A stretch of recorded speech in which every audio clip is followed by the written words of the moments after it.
Oh My Goddess, or Ah My Goddess, was another franchise I was familiar with several years back, but I hardly bothered to check it out before for, I don't know, lack of caring, I guess. It turns out this series was actually a lot bigger than I thought it was. It started out as a manga series back in the 80s, and I heard it's still going on to this day. A 5-episode OVA series, some kind of chibi spin-off series, a 2-season television series, and a motion picture to boot. Well, years later, I decided to go ahead and check it out. For now, I'm currently reviewing the OVA series, and before I begin, I just want to make a little disclaimer. I have yet to read the manga. I saw the first 5 or 6 episodes of the television series, and I'm still currently viewing it. And while I do own the movie, I haven't seen it yet, but I plan to do so and review it in the near future. So with that said, let's start the review. Oh My Goddess is a 5-episode romantic comedy fantasy drama OVA series released in the early 90s and is about college freshman Keiichi Morisato who one evening accidentally makes a phone call to the goddess hotline in his dorm room, which summons a beautiful goddess by the name of Belle Dandy. Belle Dandy tells Keiichi that he has a free wish. Keiichi, doubting this is actually real, wishes for her to be with him forever. And so she grants his wish. Like I said before, the OVA is 5 episodes. The first 3 were accompanied with introducing new goddesses into the series, the latter 2 being Erd and Skald, respectively. And the last 2 episodes was a 2-part finale that reveals a plot twist on Keiichi's past.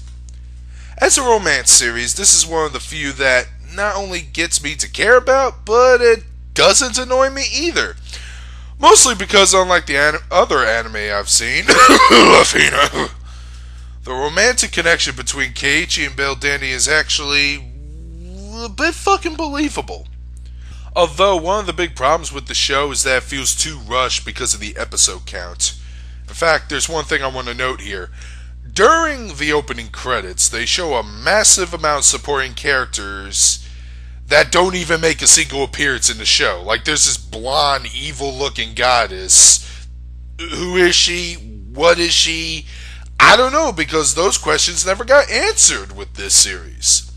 That being said, I do like all the characters in the show, including Morisato's senpais from their biker club, and Skald, despite her being a bit childish in the 3rd episode.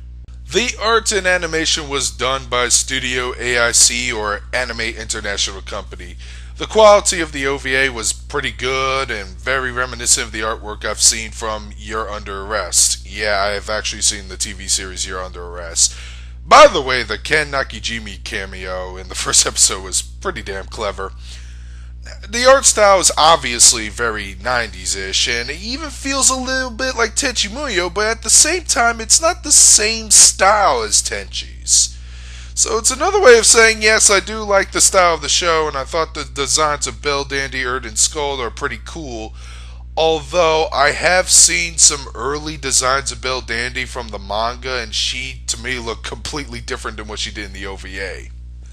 The anime was licensed by, I still don't know if I'm pronouncing this company's name correctly, Animego. They licensed Writing Bing before, I mentioned them in that review. Dubbed by Coastal Carolina Sound Studios, and the music was composed by Takashi Yatsuda. The English dub was, to my surprise, not really that bad at all. Voices matched the characters, the acting wasn't too bad nor annoying. Not even Skald, who was playing off as being a bit whiny and childish, like I said before. However, I did notice something wrong with the lip sync issues at the last episode for about a minute of the scene. I'm not going to specify which scene because that would be major spoilers. The music can be as sweet as the rest of the show itself, and I do think the opening and closing credits are catchy as hell. I also want to point out that I heard a lot, and I do mean a lot, of stock sound effects I've heard from Tenchi Muyo all over the place. That really didn't bug me, I just wanted to point it out for the sake of pointing it out.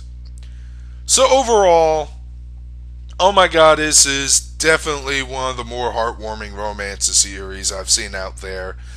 Though, admittingly, I've not seen a lot of romantic dramas, just mostly romantic comedies, sometimes harems. It does contain some comedic enemies, though comedy is not the primary focus of the show.